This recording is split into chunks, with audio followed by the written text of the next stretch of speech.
आजकल हम फिल्म देखते हैं ना, boys meet girls, conflict, happy ending, सब रोमांटिक स्टफ।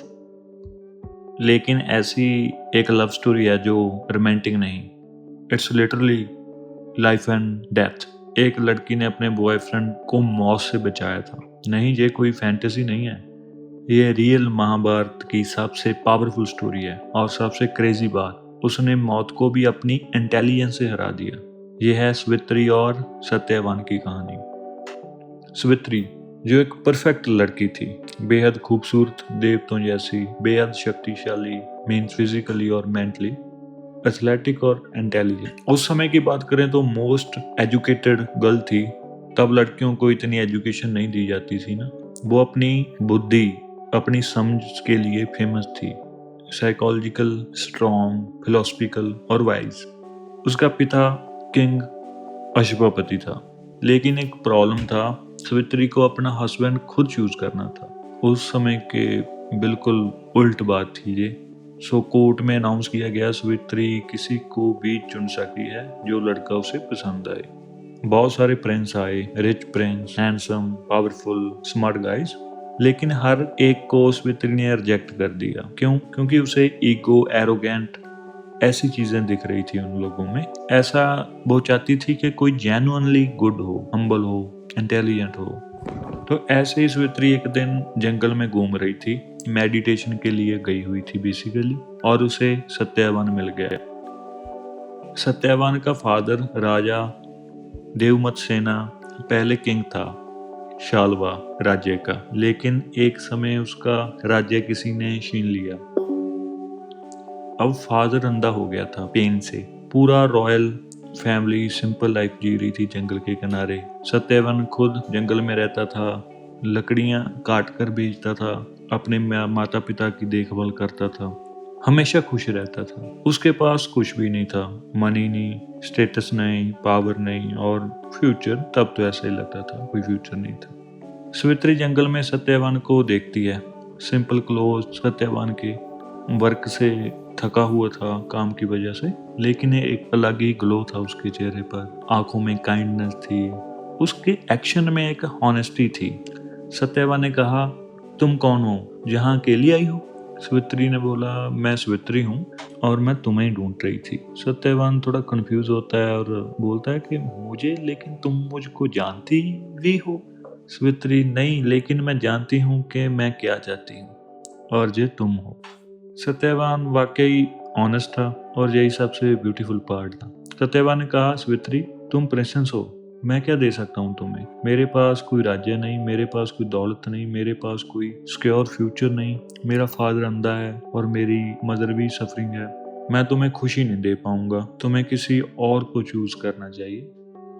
ये था सत्यवान का करैक्टर। वो औरों के बारे में सोचता था, खुद के बारे में नहीं। Savitri is very confident about him.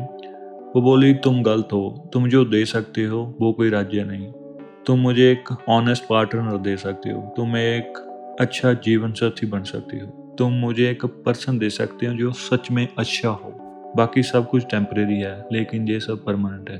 मैं तुम्हें चुनती हूँ, सिर्फ तुम्हारे लिए नहीं, अपने आप के लिए। और ऐसे ही उनकी शादी हो जाती है। शादी के बाद सावित्री के फादर को एक ज्योतिषी मिला। ज्योतिषी ने कहा, राजा अशुपति, मुझे बहुत बुरी खबर है। तुम्हारी बेटी सावित्री का पति सत्यवान केवल 1 साल के लिए जीवित रहेगा। ठीक 1 साल बाद उसकी मृत्यु हो जाएगी। और सबसे बुरी बात, उसकी मृत्यु यमराज, जो डेथ का देवता है बेसिकली, उसके द्वारा होगी। सो सावित्री का फादर शौक में चला गया। उसने सोचा, अपनी बेटी को बताऊं या ना बताऊं? अगर बताऊं तो शायद वो सत्यवान को छोड़ दे, और ना बताऊं तो ये उसके साथ इंसाफ नहीं होगा। तो आखिरकार सावित्री का फादर सावित्री को सब कुछ बता देता है। सावित्री सुन रही थी, कोई एक्सप्रेशन नहीं, कोई आंसू नहीं। फिर कहा, बाबा मैं अपना चॉइस अपने आप किया है, 1 साल मिला या कम, मैं सत्यवान के साथ रहूंगी, और जो आना है वह आ जाएगा, लेकिन मैं तैयार रहूंगी। सो 1 साल बाद आखिरी दिन सत्यवान कहता है कि मैं जंगल जाऊंगा लकड़ियां काटने के लिए, और मेरे साथ चल। ये आखिरी बार वो जंगल जाने वाला था। सावित्री जानती थी पूरे साल उसने अपने आप को तैयार किया था। उसने पूरे साल मेडिटेशन और प्रेयर्स किए, वेद पढ़े, मीन्स बुक्स पढ़ी तब की जो भी थी, अपनी इंटेलिजेंस को शार्प किया, स्ट्रैटेजी सोची, बहुत सारी योजनाएं बनाई। तो उस दोपहर को सत्यवान पेड़ पर चढ़कर लकड़ियां काटने लगे। अचानक उसका सिर घूमने लगा और वो नीचे गिर गया। सावित्री को पता था कि यही वो मूवमेंट है। सत्यवान के शरीर से एक गोल्डन फिगर निकलने लगा। ये था यमराज, डेथ का देवता। यमराज ब्लैक और गोल्ड का आउटफिट पहने हुआ था और उसमें कोई इमोशन नहीं था। वो एक रस्सी से सत्यवान की आत्मा को बाइंड करने वाला था। तब यमराज ने सावित्री को देखा और उसने कहा, तुम यहाँ क्यों हो? तुम तो ह्यूमन हो, तुम्हारी क्षमता नहीं कि तुम मेरे सामने आ सको। सावित्री बोली कि मैं जहाँ हूँ क्योंकि ये मेरा हस्बैंड है और मैं उसे नहीं जाने दूंगी। यमराज का जवाब, देख मैं समझता हूँ कि ये तुम्हारा हस्बैंड है, लेकिन ये सब कुछ नहीं है। मैं डेथ का देवता हूँ। मेरा डिसीजन फाइनल है। हर कोई मरता है, सत्यवान का भी समय हो गया, अब अलविदा कह दो। यहाँ सावित्री को एक अलग योजना सूझी। सावित्री बोलती है कि यमराज तुम सही कह रहे हो, लेकिन क्या मैं तुमसे एक सवाल पूछ सकती हूँ?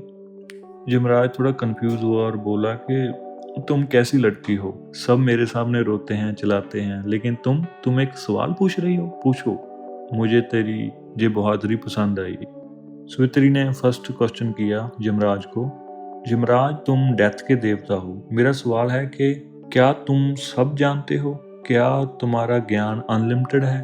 यमराज वेरी प्राउडली बोला, हाँ मैं सब कुछ जानता हूँ, सब कुछ, कोई सीक्रेट नहीं, मेरे से कुछ भी छुपा नहीं है। सावित्री बोली, क्या तुम मुझे कुछ जीवन के बारे में बता सकते हो जिससे मेरा कुछ विजडम बढ़ जाए? जहाँ से सावित्री एक क्लेवर स्ट्रैटेजी यूज कर रही थी। वह यमराज से फिलोसफिकल क्वेश्चन पूछना शुरू कर दिया। वो बोलती है कि यमराज बताओ, what is the most important thing in the life? धन है, शक्ति है या कुछ और? युवराज बोले, बाकी सब कुछ फेक है, बेल से जाती है, पावर खत्म हो जाती है, लेकिन धर्म ही परमानेंट है। सावित्री बोली, फिर तो धन और परिवार को त्यागना धर्म है? युवराज थोड़े कंफ्यूज हुए और बोले, नहीं, परिवार भी इम्पोर्टेंट है, लेकिन धर्म के लिए सैक्रिफाइस करनी पड़े तो कर देनी चाहिए, फैमिली। तो अगला क्वेश्चन सावित्री ने पूछा, मौत क्या है यमराज? क्या हर चीज का अंत है? कुछ भी अमर नहीं जहाँ पर? यमराज थोड़ा सा एंगेज हो गया। ये गहरा सवाल है। मौत एक ट्रांजिशन है, शरीर जाता है लेकिन आत्मा अमर है, इसलिए डेथ असल में अंत नहीं है। तो सावित्री बोली, तो फिर क्या सत्यवान की मृत्यु उसका अंत है, जहाँ वह किसी नए रूप में जारी रहेगा? यमराज बोला, हाँ टेक्निकली वह जारी रहेगा, उसकी आत्मा होगी। और यहीं सावित्री ने यमराज को फंसा लिया। सावित्री बोली, यमराज तुमने खुद कहा है कि धर्म सबसे इम्पोर्टेंट है, और तुमने खुद कहा है कि एक पत्नी का धर्म अपने पति का साथ देना है, और तुमने खुद कहा है कि आत्मा अमर है। तो फिर अगर तुम सत्यवान को ले जाओगे तो मैं भी उसके साथ जाऊंगी जीवित रहते हुए, क्योंकि मेरा धर्म उसके साथ रहना है, क्योंकि मैं उसकी पत्नी हूँ। अगर मैं जाऊं तो तुम्हारा काम भी हो जाएगा, दो आत्माएं नहीं एक ही सही। यमराज अपने ही रूल्स में फंस गया, लेकिन यमराज को ये कंफ्यूजिंग नहीं लगा। उसे लगा कि ये लड़की अलग है, ये अपने लॉजिक से ही नहीं, अपने दिल दिमाग सबसे सोचती है। युवराज ने कहा, सावित्री तुम सच में अलग हो, मैं तुम्हें एक वरदान दे रहा हूँ, तुम मुझसे कुछ भी मांग सकती हो। सावित्री वेरी कामली, मैं कुछ नहीं चाहती, सिर्फ सत्यवान को वापस दे दो। और हाँ, एक और चीज, सत्यवान के फादर की आईसाइट और उसका किंगडम भी। यमराज मुस्कुराते हुए, अब भी तुम दूसरों के बारे में सोच रही हो, अपने बारे में नहीं, ठीक है, मैं तुम्हें ये वरदान देता हूँ, सत्यवान भी जिंदा हो जाएगा, उसका फादर भी ठीक हो जाएगा और उसका किंगडम भी वापस आ जाएगा। और हाँ, एक और बात, तुम्हारी शादी 100 साल तक चलेगी और तेरे 10 बेटे होंगे, वो वॉरियर्स होंगे। इसके बाद सत्यवान की आंखें खुली, वह जागा। सावित्री उसके पास बैठी थी, हाथ पकड़े हुए। सत्यवान कंफ्यूज था, ये क्या हुआ, मैं सो गया था? सावित्री बोली, हाँ, लेकिन अब सब ठीक है, हम घर चलते हैं। जब वे घर पहुंचे तो सत्यवान के पिता की अचानक से नजर वापस आ गई और उसे दिखने लगा। उसी समय एक मैसेंजर आया और कहा, राजा आपका राज्य वापस मिल गया है। जिस राजा ने राज्य छीना था वो अब नहीं रहा। तब किसी ने सत्यवान को पूरी सच्चाई बताई और उसने वित्री को गले लगाया और कहा, तुमने मुझे बचा लिया, ना सिर्फ अपने प्रेम से, अपनी बुद्धि से। अगर आपको ये स्टोरी अच्छी लगी तो चैनल सब्सक्राइब कर लेना।